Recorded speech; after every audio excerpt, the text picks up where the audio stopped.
নমস্কার, আপনাদের প্রত্যেককে স্বাগত জানাই। এই মুহূর্তের একটা গুরুত্বপূর্ণ খবর সুপ্রিম কোর্ট থেকে। সুপ্রিম কোর্ট একটা ঐতিহাসিক রায় দিয়েছে গোটা ভারতে, অর্থাৎ সারা ভারতে যারা এসসি এসটি সম্প্রদায় রয়েছে, তফসিলি জাতি এবং তফসিলি উপজাতি নিয়ে একটা ঐতিহাসিক রায় দিয়েছে। বলা যেতে পারে ভারতবর্ষে আর এসসি এসটি বলে কিছু থাকবে না, সবাই জেনারেল। এসসি এসটি মুছে ফেলার নির্দেশ বলা যেতে পারে। পা থেকে না মাটি সরে যাবে। স্বাধীনতার পর একটা বড় পদক্ষেপ, সুপ্রিম কোর্টের একটা ঐতিহাসিক রায়। বিপাকে পড়ে গেছে এসসি এসটি সম্প্রদায়। আমি ডিটেলসে বলছি। যারা এসসি এসটি সম্প্রদায়ের আওতায় রয়েছেন বা আপনারা যারা অন্যান্য সুবিধা পেয়েছেন, চাকরি বাকরি বা স্টাইপেন্ড পড়াশোনার ক্ষেত্রে বা যে কোনো জায়গায়, আর বাড়তি সুবিধা পাবেন না। চাকরিতে বা যে কোনো ক্ষেত্রে আপনারা আর বাড়তি সুবিধা পাবেন না। পা থেকে না মাটি সরে যাবে। বাংলাদেশ কোটা আন্দোলন যেভাবে গোটা বাংলাদেশ জ্বলছে, এবার আমাদের ভারতে বাংলাদেশের মতোই এবার আমাদের ভারতে সেই আন্দোলন হতে চলেছে। এসসি এসটিদের জন্য একটা খুব খারাপ খবর বলা যেতে পারে। কি রায় দিয়েছে? প্রধান বিচারপতির নেতৃত্বে 7 জন আরো বিচারপতি ছিলেন এই মামলায়।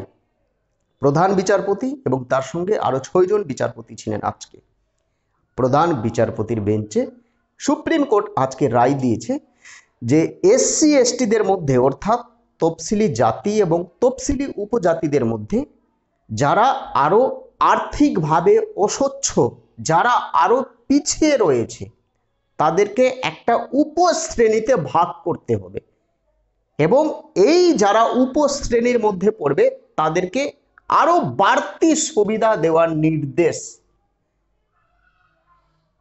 সেই নির্দেশে আরো উল্লেখ আছে যে সরকার যদি ইচ্ছা করে যারা এসসি এসটির আওতায় পড়ে, অর্থাৎ তফসিলি জাতি এবং তফসিলি উপজাতির আওতায় যারা পড়ে, সেই শ্রেণীর মধ্যে যদি কোনো ব্যক্তি বা যদি কোনো পরিবার আরও যদি আর্থিকভাবে অসচ্ছ বা আরও যদি পিছিয়ে থাকে, তাহলে তাদের চিহ্নিত করার নির্দেশ এবং তাদেরকে আরও বাড়তি সুযোগ সুবিধা বা বাড়তি সংরক্ষণ দেওয়ার নির্দেশ সুপ্রিম কোর্টে। এটা একটা ভালো দিক বলা যেতে পারে, ভালো রায়। কিন্তু সবথেকে খারাপ রায় হচ্ছে, বেড নিউজ এসসি এসটিদের জন্য, যে যারা এসসি এসটি ফ্যামিলি থেকে বিলং করে এবং যারা চাকরি পেয়ে গেছে বা যারা আর্থিকভাবে অন্যান্য ব্যবসা বাণিজ্য করে যারা আর্থিকভাবে স্বচ্ছ হয়ে গেছে, তারা আর সেই সংরক্ষণের মধ্যে পড়বে না, অর্থাৎ এসসি এসটি সংরক্ষণের মধ্যে পড়বে না। এবং এসসি এসটি যেভাবে অন্যান্য সুযোগ সুবিধা পায়, সেই সুযোগ সুবিধা আর তারা পাবে না। কারা? যারা আর্থিকভাবে স্বচ্ছ, যারা আর্থিকভাবে সবল হয়ে উঠেছে। অর্থাৎ আপনি ব্যবসা করছেন, আপনি জাতিতে এসসি বা এসটি বা এসসি এসটির মধ্যে যে কোনো একটা সম্প্রদায়ের আওতায় অন্তর্ভুক্ত, আপনি যদি আর্থিকভাবে স্বচ্ছ হয়ে ব্যবসা বাণিজ্য করেই হোক বা চাকরি বাকরি করেই হোক, তাহলে সেই জেনারেশন অবধি, অর্থাৎ আপনার জেনারেশন অবধি এসসি এসটির যে সুযোগ সুবিধা তারা পাবে এবং আপনার যে পরবর্তী জেনারেশন, অর্থাৎ ফার্স্ট জেনারেশন অবধি আপনি সুযোগ সুবিধা পাচ্ছেন এবং সেকেন্ড জেনারেশন বা পরবর্তী জেনারেশন, সেই জেনারেশনের কোনো ব্যক্তি আর কোনো সুবিধা পাবে না, অর্থাৎ তারা জেনারেল, তারা আর এসসি এসটি থাকবে না, তারা জেনারেল। এই হচ্ছে সুপ্রিম কোর্টের রায়। অর্থাৎ যারা বর্তমানে চাকরি করবে, এসসি এসটি যারা রয়েছেন, আপনি হয়তো চাকরি পেয়ে গেছেন, আমি ডিটেলসে বলছি, আপনি এসসি এসটি, আপনি চাকরি পেয়ে গেছেন। চাকরি পাওয়ার পর তাহলে কি আপনি আর পিছিয়ে পড়া ব্যক্তি নন, আপনি আর্থিকভাবে সচ্ছল হয়ে দাঁড়িয়েছেন এবং আর্থিকভাবে যারা স্বচ্ছ তাদের যে পরবর্তী জেনারেশন, অর্থাৎ আপনার যে ছেলে মেয়ে, অর্থাৎ সেকেন্ড জেনারেশন, তারা আর এসসি এসটির সেই সংরক্ষণের আওতায় পড়বে না। অর্থাৎ তারা এসসি এসটির যে সমস্ত সুযোগ সুবিধা পায়, এসসি এসটির আওতায় সরকারি যে সমস্ত সুযোগ সুবিধা পায়, সেই সমস্ত সুযোগ সুবিধা পাবে না, অর্থাৎ তারা জেনারেল। অর্থাৎ এর মানে হচ্ছে যে একবার কেউ যদি কোনো ফ্যামিলি চাকরি পেয়ে যায়, তার যে পরবর্তী সন্তান তারা কিন্তু জেনারেল হয়ে যাবে, তারা আর এসসি এসটির মতো সুযোগ সুবিধা পাবে না। এসসি এসটি সংরক্ষণের আওতার বাইরে তারা, অর্থাৎ ফার্স্ট জেনারেশন অবধি তারা সুযোগ সুবিধা পাবে, সেকেন্ড জেনারেশন অবধি তারা আর কোনো সুযোগ সুবিধা পাবে না।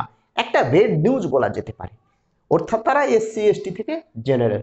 এটাই হচ্ছে সুপ্রিম কোর্টের একটা খুব বাজে রায় এসসি এসটিদের জন্য, অর্থাৎ তফসিলি জাতি এবং তফসিলি উপজাতিদের জন্য।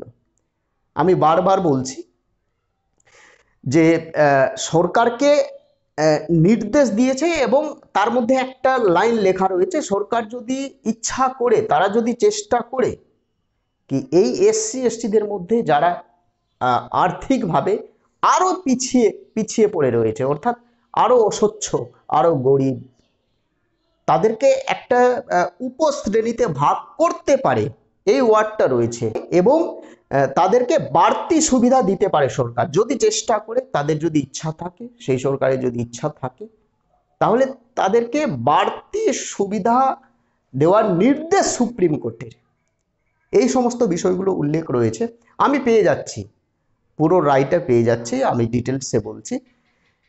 কিন্তু বিষয়টি হচ্ছে আপনি যদি চাকরি পেয়ে যান, আপনি বর্তমানে ধরুন যে এসসি এসটি আপনি চাকরি পেয়ে গেছেন, আপনার ছেলে মেয়ে হয়েছে, আপনার ছেলে মেয়ে আর এসসি এসটি সংরক্ষণের আওতায় পড়বে না, তখন তারা জেনারেল, তখন তাদেরকে জেনারেল বলে গণ্য করা হবে, অর্থাৎ তারা এসসি এসটি নয়, সংরক্ষণের আওতায় পড়বে না।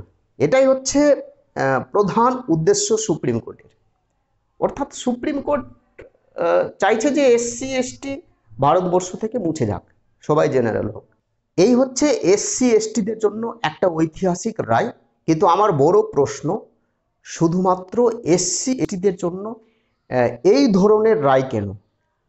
যারা ওবিসির আওতায় পড়ে, তাদের জন্য সুপ্রিম কোর্ট কি চিন্তা ভাবনা করছে?